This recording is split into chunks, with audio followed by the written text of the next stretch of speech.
L'Express culte et culturel avec Patrice Rodden. Bonjour mon Patrice. Bonjour. Rebonjour, on s'est déjà vu ce matin. On s'est déjà vu tout à l'heure. Oui. Rebonjour Laurent. Avignon. Ouais. Ça commence aujourd'hui. Donc les trompettes de Maurice Jarre vont à nouveau résonner dans la cour du Palais des Papes ce soir à Avignon. C'est ainsi que le Parisien nous annonce l'ouverture donc du 71e festival quand même.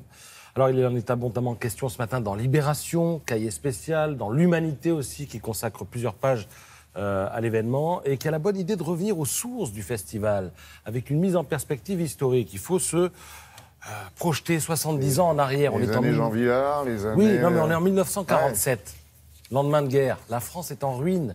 Le pays est détruit, ravagé, affamé.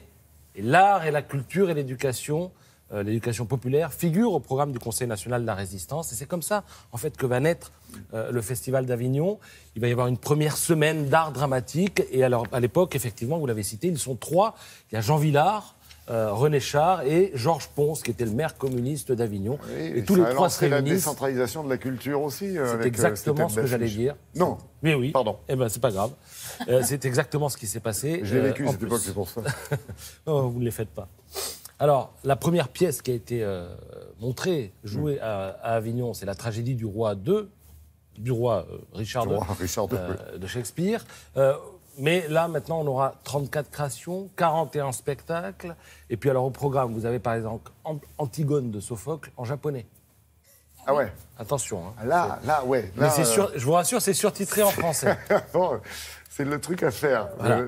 Il y a des choses assez pointues. Cet été, je suis allé voir Antigone en japonais. En japonais, mais surtitré en français. Bon, il y a aussi des choses, on va dire, plus grand public. Juliette Binoche qui va évoquer Barbara dans Vaille que vivre. Comment ça, les grand public, Binoche Binoche, grand public. Attendez, oui, j'ai encore vrai. plus grand public. Christiane Taubira, ça vous dit quelque chose? Oui, bien sûr. Oui, elle sera sur les planches, figurez-vous. Elle va présenter des séances de lecture de grands textes du passé en résonance avec l'actualité. Elle lira elle-même des textes et elle présentera chaque séance. Il y aura aussi la nouvelle pièce d'Alexis Michalik, une comédie, nous dit-on, fine et intelligente de Salomé Lelouch, j'emploie les termes du Parisien, qui est intitulé Politiquement correct, Marie-Christine Barrault, et puis alors Bernard Ménez, devinez en quoi? Non, Bernard Ménez, le retour.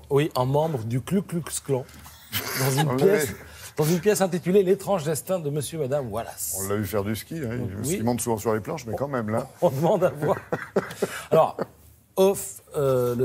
Avignon, c'est aussi un festival off avec 1480 spectacles quand même.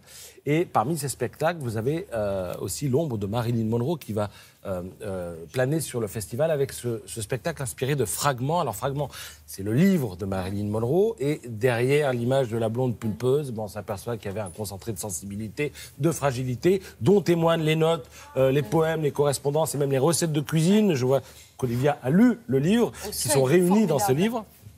Je vais le montrer d'ailleurs. Mais Marilyn se passionnait pour Joyce, pour Kerouac, pour les peintres italiens de la Renaissance.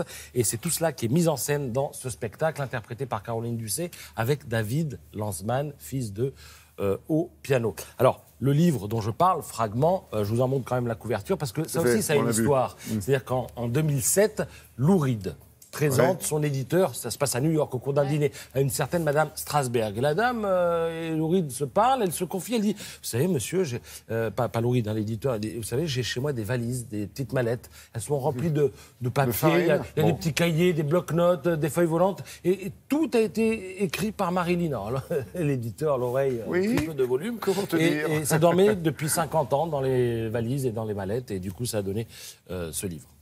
L'éditeur, c'était Bernard Comment, du Seuil. Exactement, oui. C'est vrai. Alors, deux BD du jour pour finir. C'est chez Glénat, Robespierre et Clémenceau. Je conseille cette série parce que c'est quand même l'histoire de manière ludique et précise. Il y a la véracité historique et puis il y a le plaisir des images et du récit. Alors, Robespierre, je rappelle qu'il a été élu député du tiers-État aux États généraux de 1789, que ça lui a permis à l'époque de se faire entendre. C'était un homme intransigeant et, à force de faire couper des têtes, il a fini par se faire couper la sienne. Perdre, oui. Et son combat, c'était donc l'adoption du suffrage universel masculin et la suppression de l'esclavage. Et alors, Clémenceau, encore un intransigeant, si je puis dire. Voilà, vous dites le tigre. Il y avait plusieurs surnoms. Alors, il y avait le tigre, il y avait le premier flic de France. Oui, c'est vrai. Une formule qui a été reprise, après, pour Sarkozy, pour à chaque fois qu'on a un ministre de l'Intérieur, on dit c'est le premier ministre de France. Le père la victoire aussi, vous savez ce qu'il disait, politique intérieure, je fais la guerre, politique extérieure, je fais également la guerre. Et voilà, si tu es lycéen, si l'an prochain... Ça recommence. Tu as... tout cela, toute cette époque au programme. Lis cet été la BD et tu verras. Alors ça se passera mieux. Merci Patrice. Pourquoi, Patrice, nous dit-il, si tu es lycéen, lis ces BD, t'en sauras un petit peu plus. Voilà.